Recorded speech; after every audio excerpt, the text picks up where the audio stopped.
தமிழ் சபை, சிங்கள சபை, இங்கிலீஷ் சபை என்று இலங்கையில் 3 சபைகள், 3 லாங்குவேஜஸ் இருக்குது. ஆண்டவர் எங்களை இணைக்கிறதுலே ஆண்டவருக்கு தெரியும் யாரோட யார் போகலாம் அப்படின்னு ஆண்டவருக்கு தெரிஞ்சுனாங்க. அப்போ இப்படியாக ஆண்டவர் கொண்டு வந்திருந்தார். அப்போ அவருடைய வழி நடத்தல் ஒரு பெரிய ஒரு காரியம். அப்புறம் பரிசுத்தாவின் இப்போ இவருக்கு வந்தப்பறம் இந்த 18 மாதங்கள் இவரோட இருந்திருக்காங்க. பவுலும் அகிலா பிரிஸ்கிலாவும் 18 மாதங்கள் இருந்திருக்காங்க. இந்த 18 1.5 வருஷத்துக்கு இடையில என்ன நடந்திருக்கவர் ஒன்று அவங்க அந்த பிஸ்னஸ்ல இருந்தாங்க, அதனால அவங்களுக்கு சாப்பாடு விஷயம். இப்போ இவங்களோட வீட்டிலே தான் இவங்க தங்கி இருக்கிறாங்க. கொரிந்தி சபை வெங்கி இருக்கவே இவங்களோட வீட்டில தான். அப்படியாக இருக்கிற நேரத்தில் அவங்க சில நேரம் இவங்க கூடுதலாக காரியங்கள் பவுல்கிட்ட இருந்து படிச்சிருப்பாங்க. ஏன்னா அவருக்கு டைம் இருக்க போது, சில நேரம் அவர் ஓய்வாக இருக்க போது, வேலையெல்லாம் முடிஞ்சிட்டு வீட்டில் சமைச்சு சாப்பிட்ற நேரத்தில் இவங்க உட்காந்து பேசியிருப்பாங்க, ஜெபம் பண்ணியிருப்பாங்க. அதனால இவருக்கு ஒரு டைம் இருந்திருக்கு. அதனால இவங்க ஏற்றுக்கொள்றதுக்கு முடியுமா இருந்திருக்கு. அது அதை உறுதிப்படுத்தி கொண்டாங்க. அதுக்கு பிறகு நான் நினைக்கிறேன் இவங்களுக்கு பரிசுத்தாவின் அபிஷேகம் பெற்றிருக்கலாம். ஏன்னா அவர் சொல்லியிருப்பார் பரிசுத்தாவின் அபிஷேகம் இல்லாமல் ஒன்று செய்ய முடியாதுன்னு. அதுக்காக அவங்க அபிஷேகம் பெற்றிருப்பாங்கன்னு நான் நினைக்கிறேன்.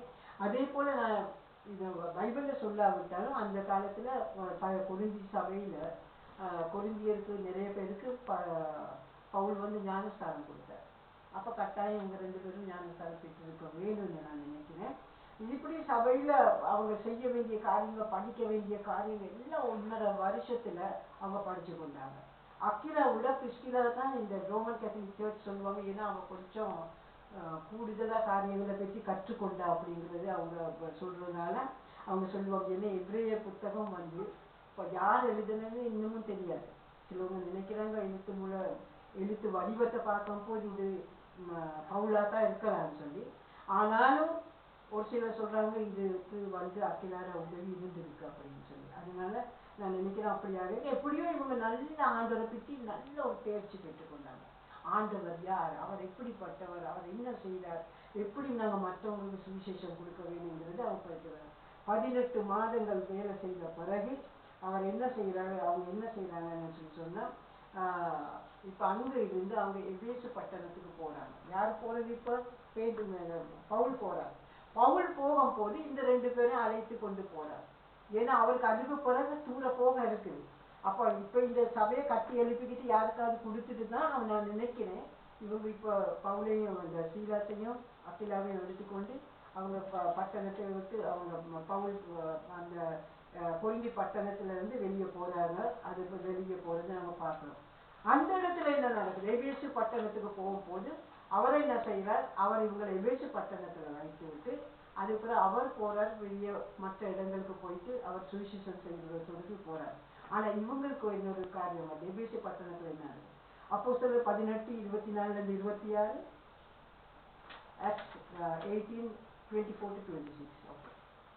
யாராவது வாசிச்சு பார்ப்போம். அப்பொழுது அலெக்சாந்திரியா பட்டணத்தில் பிறந்தவனும் சாதுரியவானும் வேதாகமத்தில் வல்லவனுமான அப்பல்லோ என்னும் பேர் கொண்ட ஒரு யூதன் எபேசு பட்டணத்துக்கு வந்தான்.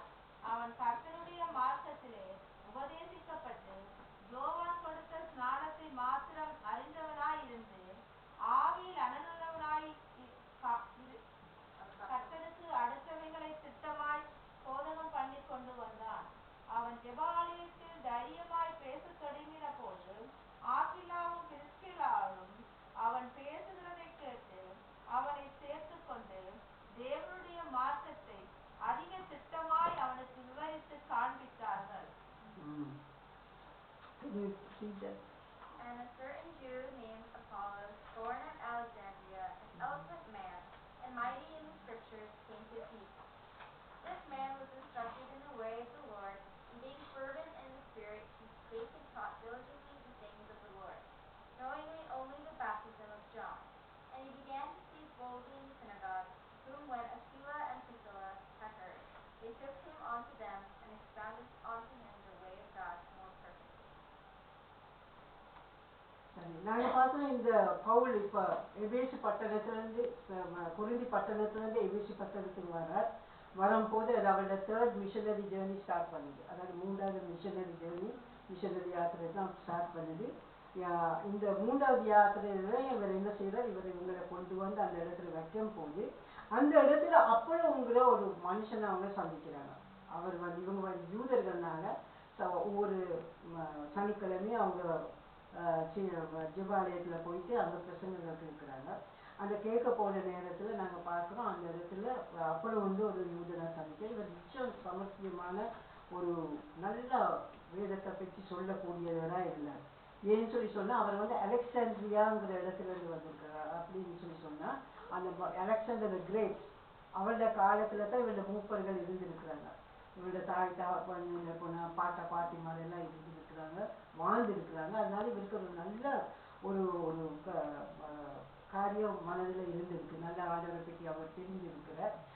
அதோட உங்களுக்கு தெரியும் அலெக்சாண்டர் த கிரேட் டைமில் தான் சாக்ரேட், ப்ளூட்டோ, பிளாட்டோ, அரிஸ்டாட்டலுங்கிற 3 கிரீக் ஃபிலாசபர்ஸ் உதித்தது அந்த காலத்தில் தான். அதுலேருந்து அவர்களுக்கு ஒரு இன்றைக்கும் ஒரு கிரீக் இதில் பார்க்க போனீங்கன்னா அவங்க தான் பெஸ்ட் எஜுகேஷனில்.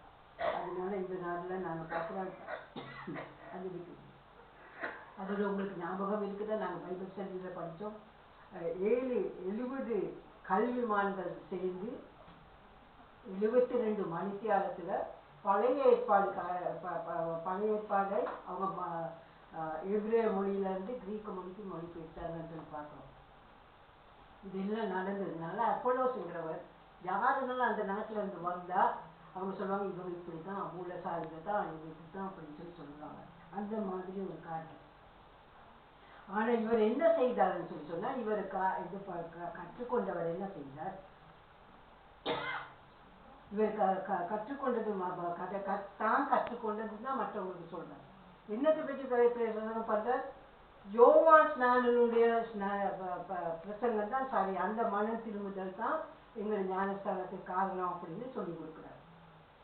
இப்ப பவுல் இவர்களுக்கு கற்றுக் கொடுத்தது என்ன, இயேசு கிறிஸ்துவ தான் எங்களுக்கு மன்னிப்பு கொடுக்கிறார், அவரை இயேசு கிறிஸ்துவ ரட்சகராக ஏற்றுக்கொண்ட பிறகு எடுக்கிற ஞானஸ்தானம் தான் உண்மையான ஞானஸ்தானம் அவர் சொல்லி கொடுத்திருக்கிறார்.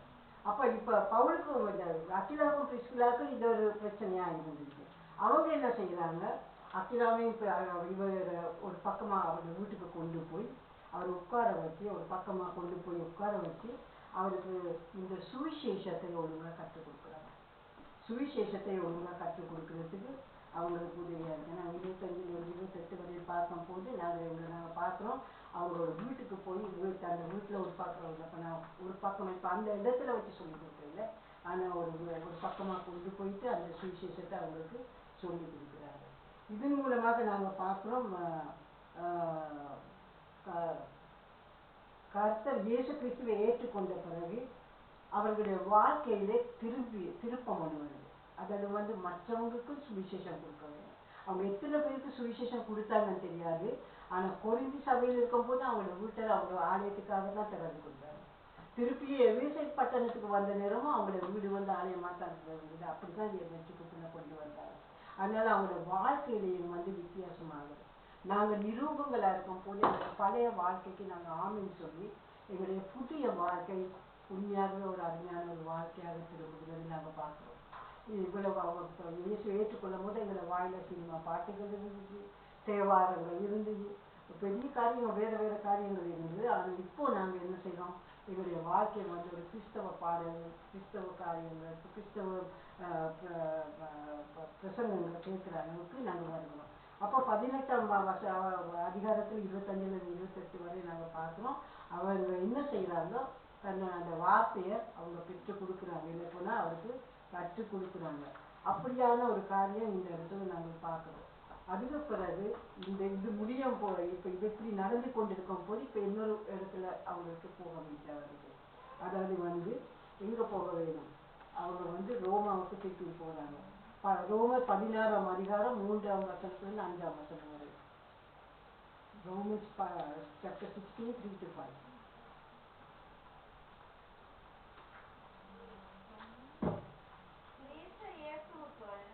என் உடன் வேலையாட்களாகிய பிரிஸ்கில்லாவையும் ஆக்கிலாவையும் வாழ்த்துங்கள். அவர்கள் என் பிராணனுக்காக தங்கள் கழுத்தை கொடுத்தவர்கள். அவர்களை பற்றி நான் மாத்திரமல்ல, புறஜாதி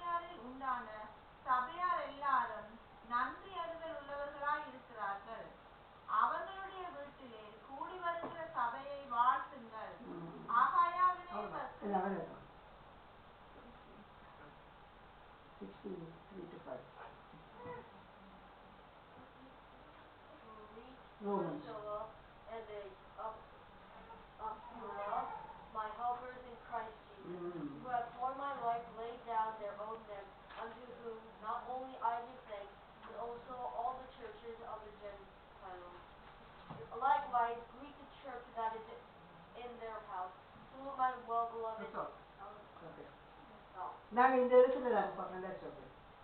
இந்த இடத்துல நாங்கள் பார்க்குற கிறிஸ்துவுக்கு பின் 54ஆம் ஆண்டு ஆகும்போது அந்த கிளாடியஸுங்கிறவர் மறைச்சு போகும்போது போன பிறகு ஒரு புதிய ஒரு பாதைக்கு வருகிறார். அந்த இடத்துக்கு வர்றார்.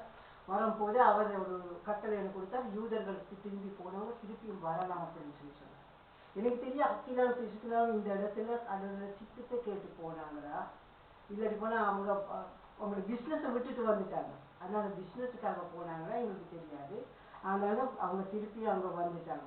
வந்து அவங்க என்ன செய்கிறாங்க, இப்போ அவங்களோட வீட்டில் ஒரு ஜெப கூட்டம் நடக்கும் பாருங்க. அவங்க எங்கே போனாங்களோ அந்த நிரூபங்கள் அவங்களோட வீடுகளில் ஜெப கூட்டங்கள் நடக்குது. ஆண்டவர் ரட்சிக்கு ஏற்றுக்கொள்றதுக்கு அவங்க இருப்பாங்க. இந்த இடத்துல பவுல் ஒரு ரோமருக்கு ஒரு கடிதம் எழுதுகிறார். அக்கிலாவே பிரிஸ்கிலாவே நீங்கள் வாழ்த்துங்கள்னு சொல்கிறார். எல்லாத்துக்கும் கூட எனக்கு ஒரு நல்ல இது வந்தது என்னன்னு சொன்னால், அவங்களோட வீடுகளில் அவங்க சபையை வாழ்த்து நடத்துகிறாங்க. அவர்கள் என் பிராணுக்காக தங்கள் கழுத்தை கொடுத்தவர்கள். இப்போ பாருங்க, ஆண்டவருடைய காரியங்கள் நாங்கள் செய்து கொண்டு போகும்போது சில நேரம் நாங்களும் இப்படி கழுத்தை கொடுக்க வேண்டிய நிலைமை வரும். Risk, but you have to take. அது செய்ய முடியுமா எங்களுக்கு? ஏன்னா இந்த இடத்துல வந்து அத்தனை பட்டணத்துலேருந்து அவர் அந்த எல்லாம் குழப்பி அடிச்சுக்கிட்டு வாராரு. வரும்போது அவன்களும் தேடிக்கிட்டு தான் வராங்க. இவரை கொலை செய்ய பார்த்துட்டு தான் வராங்க. எப்படி தான் வீட்டில் மறைச்சி வைத்தாங்களோங்கிறது எங்களுக்கு தெரியாது. ஆனால் அவங்க இது அகப்பட்டா அதில் பிரச்சனைகள் இவர்களுக்கு தான் வரும். இவர்களையும் கொலை செய்யப்படுவார்கள். ஆனால் அப்படியா இருந்தாலும் அவங்க அந்த நேரத்தில் செய்த உதவியை பற்றி அவர் சொல்லுகிறார். இப்படியாக சொல்லும் போது எங்களுடைய வாழ்க்கையிலேயே எங்களுக்கு அப்படி ஒன்று நடந்திருக்கு. எனக்கு நான் ஒரு 3 காரியங்கள் எங்களுடைய வாழ்க்கையில் நடந்தது நான் சொல்லுவேன். ஒன்று வந்து நாங்கள் யாழ்ப்பாணத்துக்கு போனோம். நான் அப்போ திருமணமாக 5 வருடங்கள் யோகானு பிறந்துட்டார். அது பிறகு நாங்கள் இங்கே யாழ்ப்பாணத்துக்கு ஏலியன் சில்ட்ரன் ஹோம் நாங்கள் எடுக்க போனோம்.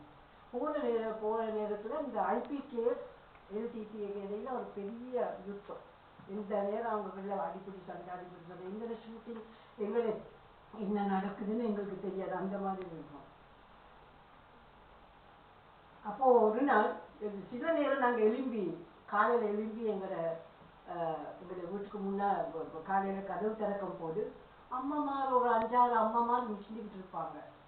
ஏன் நிற்கிறீங்க அப்படின்னு கேட்டால், என் மகன் நேற்று ராத்திரி போனவர் வரவே இல்லை, நேற்று காலையில் வேலைக்கு போனவர் வரவே இல்லை, பைக் எடுத்துகிட்டு போனால் அது பைக்கும் வர இல்லை, என்ன நடந்ததோ தெரியாது அப்படின்னு சொல்லுவாங்க. இப்போ நான் ஒரு பொண்ணால என்கிட்ட தான் அந்த அம்மாமார் கூடுதலாக சொல்லுவாங்க. அப்போ நான் இவருக்கு சொல்லுவேன், போயிட்டு பாருங்கப்பா என்ன நடந்துச்சோ தெரியாது, பிள்ளைகள் தாய்மாரும் இல்லை, பெரும்பாலும் அவங்களும் விதவங்க. அதனால அவங்களுக்கு யாரும் இல்லை.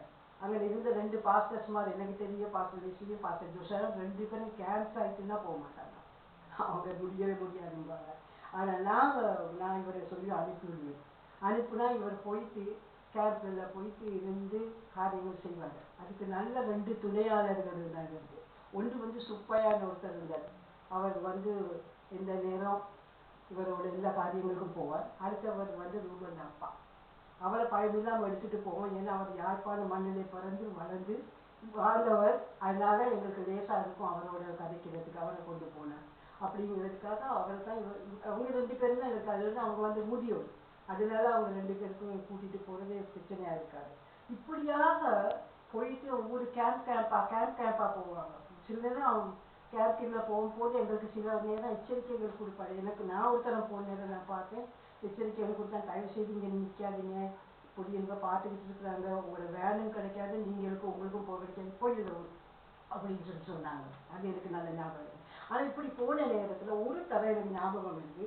அந்த ஸ்டோர் கீப்பராக இருந்த பாகர் யோகராணி அவள் என்கிட்ட வந்து கேட்டா, அக்கா இப்படி அங்கிள் போனால் நீங்கள் சந்தோஷம், நீங்கள் அனுப்புவீங்களா சந்தோஷமா? நான் கல்யாணம் கட்டி 5 வருஷம் நான் சொன்னேன், நாங்கள் இங்கே ஆண்டோட ஊழியத்துக்காக வந்திருக்கிறோம், நாங்கள் வேலை செய்ய வேணுமா இருந்தால் நாங்கள் செய்யத்தான் வேணும். அப்போ அவள் கேட்டா, ஏதாவது நடந்த ஆண்கள் பிடிக்கிறபடி ஏற்றுக்கொடு. எனக்கு அதுக்கு படி கொடுக்கலாம் போது, ஆனால் நான் வீரமாக சொன்னேன், அது ஒரு வீர மரணமாக நான் எடுத்தேன் அப்படின்னு. அவருக்கு சொன்ன ஷாக் அடிக்க அந்த வார்த்தை சொல்லக்கூடிய ஒரு வார்த்தை இல்லை அந்த மாதிரி டைமில். ஆனால் எனக்கு அந்த சொல்ல கொடுத்தாரு. ஏன் நான் அவளை தம்பியை தான் எடுக்கிறத போயிருக்கிறேன். அப்போ நான் அவருக்கு சொன்னேன்னா வேறு விதமாக மனஸ்தாபப்படுவதே இல்லை, அது ஒரு வீர மரணமாக இருக்கு அப்படின்னு சொன்னேன். அது ஒரு இது. இன்னொரு டைமில் என்ன நடந்துச்சுன்னா, அது ஒரு மினி பஸ்ஸை கொண்டு வந்து அந்த நேரம் இவர் இப்போ டெஃபினா டவுனுக்கு போயிட்டா, நான் தான் வீட்டில் இருந்தேன். வந்துட்டு இங்கே பெரியவங்க அப்படின்னுட்டு ஓடி வந்தாங்க 2-3 பாய்ஸ், பெரிய பாய்ஸ் வந்து கேட்டாங்க, எங்களுக்கு இந்த பிள்ளைகளை எடுத்துகிட்டு போக வேணும், இப்போ நாங்கள் போகிறோம், ஒரு மார்ச்சுக்கு போகிறோம், அதுக்கு இவங்களையும் கொண்டு போவேணும் அப்படின்னு. நான் சொன்னேன், தம்பி நாங்கள் வந்து அனாதை இல்லத்தை நடக்கிறோம், அந்த பிள்ளைகளை கொடுக்குறது வந்து சரி ஏற்ற பிள்ளைகளை கொடுக்குற மாதிரி, தயவு செய்து எங்கள்கிட்ட கேட்காதீங்க, நான் கொடுக்கவே மாட்டேன் அப்படின்னு. இல்லை நீங்கள் கட்டாயம் கொடுக்க தான், இந்த வருஷம் வந்துட்டு இருந்தால் அந்த எப்படி நிற்கிது அப்படின்னு. நான் என்ன செய்வேன், ஃபெய்த்தை நான் சொன்னேன், ஃபெய்த் சொலமன், ஃபெய்த்துக்கு 5 வயசு, சொலமனுக்கு 3 வயசு. நான் சொன்னேன், இப்போ நீங்கள் 2 பேரும் அந்த பஸ்ஸில் இருங்க அப்படின்னு. அவருக்கு தெரிஞ்சது என்னத்துக்கு போகிறாரு. சொலமன் போவோம், நாங்கள் போயிட்டு சுற்றி பார்த்துட்டு வருவோம் அப்படின்னு பஸ்ஸுக்குள்ளே ஏறிட்டாங்க. இவன் பார்த்துக்கிட்டே இருந்தான். அதுபோல் நான் ஒரு டீச்சர் ஒரு டீச்சர் பொறுப்பாளராக இருந்தாங்க. நான் அவங்களுக்கு சொன்னேன் பிள்ளைகளை அனுப்பணும் அப்படின்னு. அப்போ அவங்களே என்ன சொன்னாங்க, சின்ன பிள்ளைகள் 2 பேராக அனுப்புனாங்க. எனக்கு கோபம் வந்துச்சு, விட்டுட்டு போயிட்டேன். ஐயோ எல்லாம் இறங்குங்க, நான் இவங்கள கேட்டேன், நான் கேட்டு பெரிய பிள்ளைகளை உங்களோட வாலிப பிள்ளைகளை கேட்குறேன், அதனால கட்டாயம் இறக்குங்க அப்படின்னு. நான் நினைச்சேன், ஆண்டவர் எங்களை அருண் தப்புல தப்ப வச்சுட்டேன். அன்றைக்கு அந்த பஸ்ஸில் போன மற்ற பேர் எங்கெங்கேயோ போயிட்டு எடுத்து போகிற பிள்ளைங்க பின்னமாக தான் வந்தாங்க. அது ஒரு காரணம். 3வது தடவை எனக்கு ஞாபகம் இதுக்கு, நாங்கள் ஏரியில் இருக்கும் போது ராத்திரியில் அவங்க பாய்ஸ்லாம் வந்து ஒரு இதை போட்டுட்டாங்க, ஒரு எச்சரிக்கையோடு போட்டுட்டாங்க. நான் சொன்னேன், இந்த தலைவருக்கு தான் இதை சொல்கிறோம், மேனேஜருக்கு தான் இதை போடுறோம், நீங்கள் வந்து உங்கள் பிள்ளைகளை வச்சுக்கிட்டு தட்டா காட்டுறீங்க, ஆமிக்காரங்க போகும்போது அது இதுன்னு சொல்கிறீங்க. ஆமிக்காக்கு எங்களுக்கு சாப்பாடு கொண்டு வந்து கொடுக்குறாங்க. பிள்ளைகள் 137 பிள்ளைகள், 400 அகதிகள் இருந்தாங்க அந்த டைமில், 52 ஸ்டாஃப் இருந்தாங்க. நாங்கள் அவங்களுக்கு சாப்பாடு கொடுக்குறது எங்காரு, அவங்க வந்து கொடுத்தது தான் நான் கொடுக்குறேன். ஒரு மாதிரியாக சொல்லி அவங்க சொல்லிட்டாங்க, நீங்கள் இதெல்லாம் காட்டுங்க, அதனால இன்றைக்கி நைட் நாங்கள் இவரை தூக்க போகிறோம் அப்படின்னு போட்டுட்டாங்க. அதுக்கு பிறகு நாங்கள் இதை பார்த்ததுக்கு எங்களை கேட் கீப்பர் பார்த்த பிறகு தான் அவர் கண்டுபிடிச்சார், இப்போ ஒரு பெரிய தருணத்தில் கஷ்டத்தில் இருக்கிறோம். உடனே அந்த இடத்துல அந்த அங்கே இருக்கிற விதானமாக கண்டுபிடிச்சிட்டு அவங்க வந்து சொன்னாங்க, 2 பிள்ளைகளை ஒழுங்கக்குள்ளே அனுப்புங்க, எங்களோட மேனேஜருக்கு ஒன்றும் செய்யாதீங்க, அவங்க எங்களை தான் பார்க்க வந்திருக்கிறாங்க, எங்களுக்கு அவங்க இல்லாட்டி போனால் யாரும் இல்லைன்னு சொல்லி அனுப்புங்க, அப்போ நாங்கள் மீதியை பார்த்துக்கொள்ளுவோம். அப்போ 2 பிள்ளைகளாக நாங்கள் அனுப்பணும், ஒழுங்கையாக அனுப்பினாங்க. தயவு செய்து எங்களை மேனேஜருக்கு ஒன்றும் செய்யாதீங்க, செஞ்சால் எங்களுக்கு யாரும் இல்லை, அவங்க எங்களோட அப்பா மாதிரி அம்மா மாதிரி அப்படின்னு சொல்லிக்கிட்டு போனாங்க. அதுக்கு பிறகு விதானமாக போயிட்டு அவங்களோட பேசி அது சரி பண்ணிக்கணும். இது 3 தடவை எங்களுக்கு, நான் இது கொழும்புல எத்தனை தடவை நடந்தது, நான் இது 3 தடவை தான் நான் சொல்கிறேன். சில நேரம் நாங்கள் எங்களுடைய கருத்தை கொடுக்கணும். அப்படியா நேரத்தில் நாங்கள் இன்றைக்கி நாங்கள் எல்லாம் நல்லா தான் இருக்கிறோம், பிரச்சனை இல்லை, நாங்கள் நல்ல ஜீவிக்கிறோம், சந்தோஷமாக இருக்கிறோம், ஒற்றுமையாக இருக்கிறோம், எல்லாம் இருக்கும். ஆனால் இப்படி ஒன்று நடந்தால் நாங்கள் எங்கே இருக்க போகிறோம், நாங்கள் are we going to give our hand? இது கழுத்தை கொடுக்கறது போல ஒரு காரியம் தான் அது. அப்போ இது இப்போ ரோமாவில் இருக்கும் போது தான் இந்த ரோமாவை வந்து திருப்பி இவங்க 2 முறை வந்து அவங்க பிஸ்னஸ் எஸ்டாப்ளிஷ் பண்ணிக்கொண்டு இவங்க இருக்கிற நேரத்தில் ஆண்டோட வார்த்தையை சொல்லி அந்த தண்டை வீட்டையும் திறந்து கொடுத்து இப்படி இருக்கும் போது தீக்கிரையா ஒரு தீ விபத்து ஒன்று நடந்து 14 ஸ்டேட்டில் 10 ஸ்டேட்டில் உண்மையாகவே தீக்கிரை ஆகிவிட்டது. அப்போ எல்லாரும் சொன்னாங்க, இது வந்து உண்மையாக இவர் தான் செய்திருக்கலாம், கிறிஸ்டியன்ஸ் தான் செய்திருக்கலாம் அப்படின்னு சொல்லி சிலவங்க சொல்கிறாங்க. ரோமன் கேத்தலிக்கில் நம்புகிறாங்க அந்த டைமில் அக்கிலாவும் கிறிஸ்திலாவும் கூட வேறு இரத்த சாட்சிகளாக மதிப்பிருக்கலாம் அப்படின்னு சொல்லி நம்புகிறாங்க. ஆனால் நான் பைபிளை பார்க்கும்போது அது அதை விட ஒரு காரியம் பெரிய காரியம் ஏன்னு சொல்லி சொன்னால் 2 தீமோத்தி அந்த வாசிக்கு 2 தீமோத்தி 4:16 19 நாங்கள் வாசிக்கும் போது எங்களுக்கு தெரியுது அதுதான் கடைசி நிரூபம், பவுல் எழுதின கடைசி நிரூபம். அப்போ பவுல் என்ன சொல்லுகிறாருன்னு பாருங்க. 2 Timothy 4:19. பிரிஸ்கில்லாவுக்கும் ஆக்கிலாவுக்கும் ஒநேசிப்பேருவின் வீட்டாருக்கும் என் வாழ்த்துதலை சொல்லு. Salute Priscilla and Aquila and the household of ஒனசிபரஸ். சரி, இப்போ இவங்க இந்த இடத்துல ஒரு ஒனசிபரஸ்ங்கிற வீட்டில் தான் வீட்டாச்சரம கூட்டம் ஒன்று நடத்துகிறாங்க. நடத்தி கொண்டிருக்கும் போது இவங்க என்ன செய்கிறாங்க, அந்த வீட்டு ஆச்சரம கூட்டத்தில் இருந்து அவங்க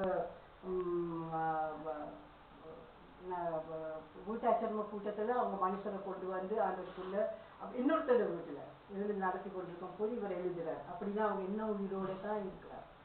அவங்க அந்த 64ஆம் ஆண்டில் நடந்த தீக்கு விபத்தில் சாகையில் அவங்க இருக்கிறாங்க. அந்த இடத்துலையும் நாங்கள் பார்க்குறோம், அவங்க வந்து உண்மையும் முத்தமாக அந்த இடத்துலையும் அந்த வீட்டு ஆச்சரியம் பார்த்து அவங்களோட வீடு இல்லை, இன்னொருத்தரோட வீடு, ஆனாலும் அவங்க அந்த இதில் போயிட்டு காரியங்கள் செய்கிறது நாங்கள் பார்க்குறோம். இதுகள் நாங்கள் பார்க்கும்போது எங்களுக்கு தெரிகிற ஒரு காரியம் என்னவென்னா, நாங்கள் அக்கிலாவும் பிரிஸ்கில்லாவும் எவ்வளோ உண்மையே உள்ளவர்களாக இருந்திருக்க வேணும், எவ்வளோ காரியங்கள் செய்திருக்க வேணுங்கிறது நாங்கள் பார்க்குறோம். அவங்களுடைய உண்மையாகவே அவர்கள் வந்து நீங்கள் இந்த மெப்பை பார்த்தீங்கன்னா நீங்கள் சொல்லுவீங்க எவ்வளோ ஆண்டவர் சேவைக்காக எவ்வளோ தங்களை பாடுபட்டு தங்கள் காரியங்களை செய்தாங்கன்னு நாங்கள் பார்க்குறோம். அப்படின்னா இந்த மெப்பை பார்க்கும்போது உங்களுக்கு அவங்க முதலாவது இத்தாலியில் இருந்தாங்க, அது அவங்க ரட்சிப்பு பெற்றவர்களிடம் அவங்க ஆண்டவரை அறிந்து கொண்டு ஒரு வீடும் வியாபாரமும் இருந்துச்சு. ரெண்டாவது அவங்க கொரிந்தி சபைக்கு போனாங்க, கொரிந்திக்கு போனாங்க, அங்கே பவுலை சந்தித்தார்கள், வேத வசனத்தில் உறுதிப்படுத்தினாங்க, ஞானஸ்தானம் பெற்றாங்க, ஆண்டவருக்குள்ள வளர்ந்தாங்கன்னு சொல்லி சொல்கிறோம். அதுபோல் அங்கிருந்து எபேசு பட்டணத்துக்கு போனாங்க, பெற்றுக்கொண்ட ஞானம், அதை பெற்றுக்கொண்ட வார்த்தையை அப்பளோவை சந்தித்தாங்க, அதனால் சுவிசேஷத்தை அவங்க ஒழுங்காக கற்பித்தாங்க. அதோடு அப்பளோ யூதர்களுக்கு பலமுள்ள ஒரு ஆசிரியராக நாங்கள் பார்க்கிறோம். அதே போல் அதுக்கு பிறகு அவங்க ரோமுக்கு வந்தாங்க. ரோமுக்கு வந்த நேரத்தில் வீட்டாச்சரமங்களில் தலைமை தாங்கி அவங்க நடத்தி இருக்கிறாங்க. அந்த இடத்துல தான் அந்த பவுல் வந்து சொல்கிறார், அவர் இங்கே வந்துட்டா எப்படியாக அவங்களுக்கு உதவி செய்தாருங்க.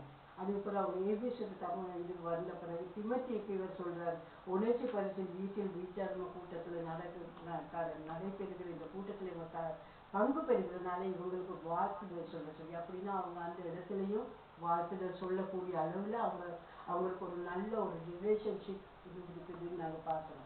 இப்படியாகத்தான் எங்களுடைய வாழ்க்கையிலையும் ஆண்டவர் எங்களை ஒவ்வொரு இடங்களுக்கு கொண்டு போய், நீங்கள் நினைக்கிறீங்க நான் நியூயார்க்கில் தான் இருப்பேன், இதுதான் என்னோட வீடு, இதுதான் என்னோட இடம், இது நான் அசைய மாட்டேன் அப்படின்னு, அது நீங்களும் நானே நினைக்கிற இடம் அப்படி நடக்காது. சில ஆண்டவருக்கு எங்களை எங்கே கொண்டு போக இருக்கிறாரோ, எப்படி கொண்டு போக இருக்கிறாரோ எங்களுக்கு தெரியாது. எங்கே இருந்தாலும் ஆண்டவர் எங்களை எங்கே கொண்டு போனாலும் எங்களுடைய வீடுகள் வந்து உண்மையாகவே ஆண்டவரை ஏற்றுக்கொள்ளுகிற, ஆண்டவருடைய காரியங்களை சொல்லுகிற ஒரு வீடாக இருக்கணும்.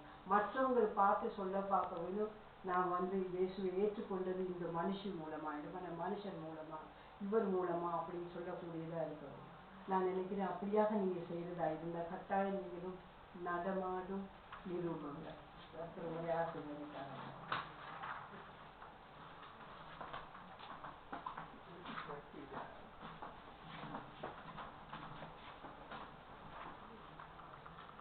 Okay, and today I hope you have at least followed something about what Mercy was trying to tell you. It's about we are the mobile living epistles. Now, epistles mean letters, isn't it? So epistles generally in the New Testament you see about how Paul is writing letters. Most of the letters were written by Paul, and also a few letters were written by some others. But then Paul is trying to say that we have to become those epistles. People should be able to read who I am. That's the most thing. When people read, they should be able to say, looking at the way that I am behaving, the way I am talking, the way that I am doing the things, the other people should be able to say, he is a Christian. That is the epistle. That's what Paul is, what Mercy was trying to teach today or preach today, to say that you and I, if you know that you are a Christian, if you know that you are received Jesus Christ as your personal Savior, automatically you become an epistle. And then very specially here Mercy has used a very special word saying that you become a mobile. Mobile means traveling about, going about, isn't it? So now, I don't want to go into all those things, but what Mercy is trying to say, we go into different places, isn't it? Now, so most of us we are born in Sri Lanka, or some people are born in India, right? But then God, I won't say God brought us, but by some means we are coming. We don't have to go into the reason how we came and all those things, but we have to understand in some way God's hand has been behind us and He has kept us here. We would have become Christians in Sri Lanka, or we became Christians when we came to this country, and we have been living in different places. Wherever you live, as a Christian, you have to understand that you are an epistle, a mobile officer, moving about. So the Mercy took a very special, we have one particular couple, that is Priscilla and Aquila and Priscilla. These two, but Aquila was a Jew according to the Bible history. And about Priscilla, of course, very much details are not given about these people, but then I do not know, according to what she suggested, that Aquila would have become a Christian when he was in Jerusalem. Maybe one of the people that Jesus sent, 70 people he sent out, isn't it? So maybe one of those people. Or maybe these people would have come to know God through that Pentecostal day, that there was a great revival took place in Jerusalem, isn't it? When Peter stood up and preached, there were 3,000 people got saved. Maybe these two people also, or maybe one of those people. So now these people, what happened? They have gone to Rome. They are living in Rome, and they are tent makers. They had a business, and that because of the business was a flourishing business also. Now they know little about Christ. They are in Italy, and what happened? In Italy, the emperor who came at that time, he is chasing out all the Jews from that place. So they were displaced from Italy. So what they do? They are going to Corinth. And when they were living in Corinth, what happened? Paul is coming there. Now Paul has started his missionary journey, and he is going to Corinth, and he is meeting this couple. And now he is joining them. The reason was because these people are doing tent making business, and Paul also had some experience in tent making, because maybe his father would have taught him how to make tents. So now when he comes to know these people also doing tent making, I have some experience, and these people are also Christians. So therefore he goes and stays there, and he stays with them for 18 months. Now while he was staying 18 months, he is helping, he is giving a hand in the business, and also he is teaching about the Bible, because these people did not know very much about the Bible or the gospel. So Paul is teaching, within the 18 months, he is teaching the full thing to this couple. So they are learning, and Paul leaves. And these people, for some reason, from there, they are shifting to Ephesus. Now when they went to Ephesus also, they are starting their business, and also they are doing the Christian ministry, and they are starting their home as a home cell ministry, and they are teaching about the missions there. Now Paul has left them, and they are in Ephesus. At that time, when they went to the synagogue, there they are meeting a man known as Apollo. Now Apollo also as a Christian, but he had not known about the baptism, what was introduced after Jesus Christ's death and resurrection. He was only preaching about, he was a very good, eloquent preacher, Apollo. He is preaching only about John, the baptism of John the Baptist. So therefore, these people see he is a very good preacher, he is good, talking well, but he is teaching a wrong theory, wrong doctrine. So they are going and silently meeting him, and maybe that they took him home, and they are talking about the meaning of the real baptism. The baptism has to be taken under salvation, you see. So he becomes a preacher there, and at that time, some change is taking place in Rome. Now when the change took place in Rome, there the emperor who came there, a new emperor has come, and he is allowing the Jews to come back to their own places. So this couple also, they have their business, they have their places, they are going back to Italy. You see, now they are going back to Italy for one reason. What reason they went, we do not know, but because maybe that their old place, so they are going there. There also they are starting the ministry. They are trying to talk about God to them, and they are starting the ministry. At that time, according to the history, a fire took place, and thereby the people in the area, they were trying to accuse the Christians, saying that they are the people caused for the fire, and so therefore maybe this Aquila and Priscilla also would have been murdered there, or what happened was they were escaped to Ephesus again, because there are two letters. One letter greeting this when he was in Rome, saying that in that also he is mentioning about these two people named there, greeting them, and then when they went to Ephesus also, there is a letter, Apollo is receiving, or Timothy was the pastor at that time, he is receiving a letter, and in that also it is mentioning the name of these two people. So therefore, they have been put the map back. So you will see in this map that they are going all over the places, wherever they went, they are the map. the last page. Ah. Yeah, so you now you see, they were in Rome, came to Corinth, and they went to Ephesus, and from Ephesus they went to Rome, and then again from Rome they are coming back to Ephesus. Now what is important here is, wherever they went, they started a ministry. They preached the gospel. People were able to receive Jesus Christ as their personal Savior. So the emphasis here is that you and I, if you are a Christian, you have to believe that Jesus Christ is in you. If Jesus Christ is in you, Jesus Christ has to reflect through you. That's the thing. You become an epistle. People should be able to, in your home, in your school, in your workplace, in your playground, wherever you are, you will have to show that you are a Christian. Your talk, the type of words that you use, your words come out of your mouth, you have to be very careful. The way you behave. You see, when young children, of course, I understand you are mixing around with the worldly people, but then still, you have to understand God's hand is upon you. He will not let you go. He will not let you go. His hand will be always behind you. You must realize that and always acknowledge, Lord is with me. I should not displease God. I should not grieve God. That attitude must be there always in you. God will take care of you. And you will become a blessing to your people and also to the others. When people who are in bondages, looking at your style, and when they come to know Lord and when they get delivered from their bondages, what a blessing to you, isn't it? That's a blessing to you. God's name will be glorified. You become an instrument for the people who are in the darkness to come out, and when they are blessed, it's a blessing to you. And that's what she was trying to share to you. Thank you.